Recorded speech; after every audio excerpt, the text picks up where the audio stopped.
Halo, muraho neza, ndabaramukije inshuti bakunzi b'ijambo ry'Imana, kandi bakunzi ba Women Gardens Ministry Channel, Yesu nashimwe, bahaye ikaze nanone mu ijambo ry'Imana ry'uyu munsi, ni ijambo turi busange muri Habakuki ibice bitatu, rifite umutwe w'amagambo uvuga ngo gusenga kwa Habakuki.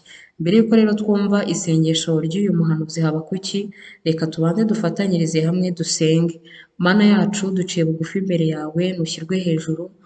Tugushimiye ko uri Imana nziza utwitaho kandi ukaturinda, tugushimira urukundo dukunda kandi ukunda ibyaremwe byose, izina ryawe rihimbazwe. Muri uyu mwanya tugiye kwiga ijambo ndetse no kumva ijambo ryawe ryera, ndakwinginze ngo Uwiteka tukugireho umugisha, kandi ubanze utweze, udukureho ibyaha n'ibicumuro byose kugira ngo dukore umurimo wawe twejejwe rwose. Kandi niko dusabiye n'umuntu wese uteze amatwi iri jambo ngo umuhe umugisha, ubane nawe, mwuhagirisha amaraso ya Yesu kandi uyamutwikiriza uburinzi bwawe bugumane nawe. Ubane natwe muri byose, Mwuka wera atubere umwigisha ndetse n'umufasha muri byose, iri mu izina rya Yesu mbisabye nizeye, amen. Ni isengesho rya Habakuki, ritangiye ritubwira ngo gusenga k'umuhanuzi Habakuki kwaririmbishwaga n'ijwi rya Shigiyonoti. Uwiteka we, numvise inkuru zawe zintera ubwoba. Uwiteka we, hembura umurimo wawe hagati yo muri iyi myaka ujye uwumenyesha mu burakari, wibuke kubabarira. Imana yaje iturutse i Temani, ni iyera iturutse ku musozi Parani. Ubwiza bwayo bwakwiriye ijuru, kandi isi yuzuye gusingizwa kwayo. Kurabagirana kwayo kwari kumeze nk'umucyo, imyambi y'umucyo yavaga mu kuboko kwayo, niho ububasha bwayo bwari bubitswe. Icyorezo cyanyuraga imbere yayo, n'amakara yaka akava ku birenge byayo. Irahagarara, igera urugero rw'isi, iritegereza, itataniriza amahanga hirya no hino. Imisozi ihoraho irasandara, udusozi tudashira turika. Imigenzereze yayo ihoraho iteka ryose. Nabonye amahema ya Kushani afite umubabaro, inyegamo zo mu gihugu cy'i Midiyani zahinze umushyitsi. Mbese imigezi niyo Uwiteka yarakariye? Cyangwa se uburakari bwawe bwari ku migezi? Cyangwa umujinya wawe ku nyanja, kugira ngo ugendere ku mafarashi yawe no ku magare y'agakiza kawe? Umuheto wawe warawujishuye rwose, imyambi y'ijambo ryawe niyo muvumo wavumishije imiryango, wasataguje isi imigezi. Imisozi yarakubonye ihinda umushyitsi, amasumo y'amazi arahita, imuhengeri humvikanisha ijwi ryaho, ategera amaboko yaho hejuru. Izuba n'ukwezi bihagarara mu kibanza cyabyo, kubw'umucyo imyambi yawe yagendanaga, no kubwo kwaka kw'icumu ryawe rirabagirana.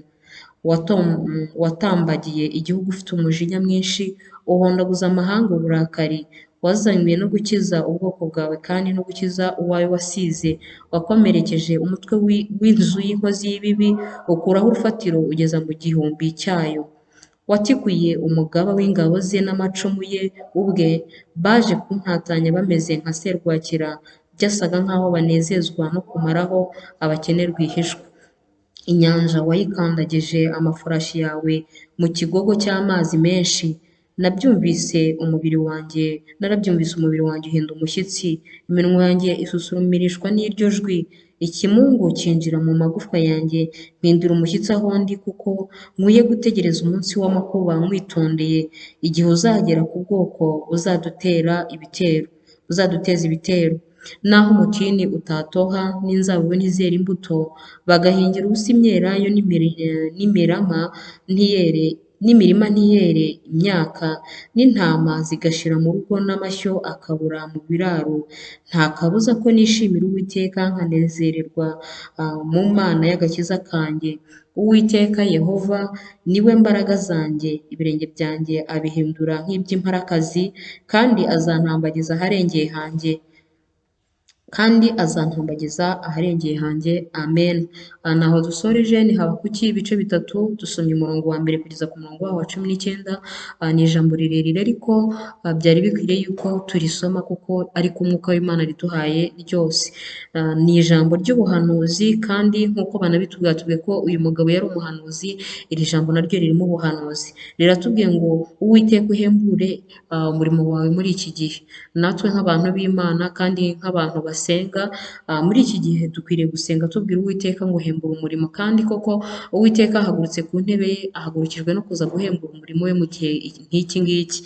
Yavuzemo ibintu byinshi, aravuga ngo mu burakari bwawe wibuke kubabarira. Natwe birakwiriye ko tubwira Imana ngo mu burakari bwawe, ubwo uzaba umanutse uje kwitegereza isi nk'uko yabivuze ngo yaramanutse, yitegereza isi iratambagira, yitegereza igihugu. Imana iyo iri kwitegereza kandi iyo yamanutse gutambagira iba ifite ibyo iri kureba, iba yaje guhana ndetse no guhemba. No muri ibi bihe rero, ni Imana imanutse kongera kwitegereza isi, ni Imana ifite ibyo ije gukuraho, ngo udusozi twibwiye yuko tudashobora kuvaho, ngo twaritse imbere yayo. Ni Imana ije kwitsa ibyigize imisozi imbere y'abana b'Imana. Ni Imana ije gukuraho ibintu byibwiye ko bidashobora kuvaho, bikabuza abana b'Imana gutambuka ndetse no gukomeza urugendo. Ni Imana ije kubikuraho ku buzima bw'abayisenga. Ngo kuko ngo ibirenge byayo bivamo umuriro, kandi imyambi yo mu kuboko kwayo ni imyambi y'umucyo. Rero umwijima iyo ubonye umucyo, umwijima urahunga. Niyo mpamvu Imana nizana uyu mwambi wo mu kuboko kwayo, ibyari bimeze nk'umwijima ku buzima bwawe, byakubuzaga amahoro, byakubuzaga gutuza, ibyo byose bizibwiriza bihunge, kubera ko bidashobora kwihanganira kubana n'umucyo w'Imana uri mu buzima bwawe. Wowe muntu ukunda ijambo ry'Imana kandi ukunda Imana, icyo usabwa ni ukubana n'Imana uyikiranukira, kandi utega amatwi ukanashyira mu bikorwa icyo ibyanditswe byera bikwigisha.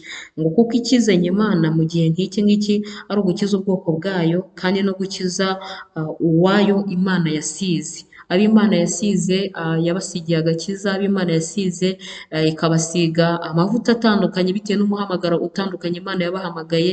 Ni Imana ije gukurikirana icyo yavuze ku buzima bwawe, ni Imana ije gukurikirana amavuta yagusize, ni Imana ije gusohoza umugambi wayo ndetse n'umuhamagaro wayo ku buzima bwawe. Ni Imana ije guhangana n'ibyo bintu byose bikubuza kubaho mu mugambi w'Imana, ndetse bikakubuza kubaho ukora ubushake bwayo. Nicyo kintu kimanuye. kandi uyu mugabo yaravuze ngo nkwiriye gutegereza umunsi w'Uwiteka, uwo munsi w'amakuba, uwo munsi Imana izaba yatangiye guhana inkozi z'ibibi, uwo munsi Imana izaba yaje kwitsa iyo misozi, ngo nkwiriye kuwutegereza mwitondeye, kuko ni umunsi w'amakuba. Niyo mpamvu ukwiriye kuwitondera. Ni amakuba ku banzi bacu, ni amakuba ku banzi b'umusaraba, ariko natwe dukwiriye kubyitondera.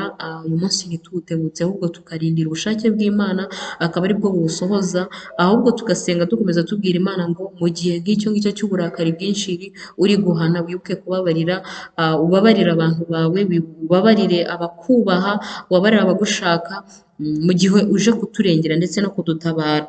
Ngo naho umutini utatoha, inzabibu ntizere.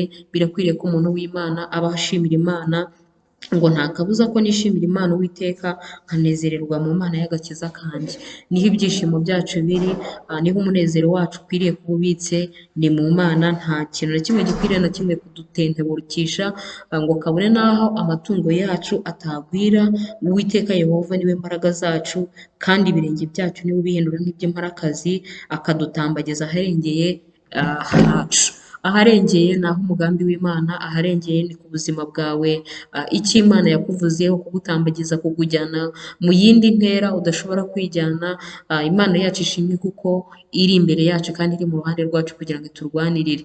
Rero ndabashimiye, iri ni ryo jambo nari mfite kuri uyu munsi. Ndabashimiye abantu mwese mureba ikiganiro mukagisoza. Imana y'amahoro ibahe umugisha, kandi ijye iguma mu ruhande rwayo, umucyo wayo ndetse n'umuriro uva ku birenge byayo bitwika ababisha banyu ndetse n'ibibarwanya, mwebwe n'imiryango yanyu yose. Mana turagushimiye, uhabwe icyubahiro kuba natwe muri uyu mwanya, ukomeze ushyirwe hejuru ibihe byose, ni mu izina rya Yesu, amen. Bye, tuzabonana ubutaha. Bye bye.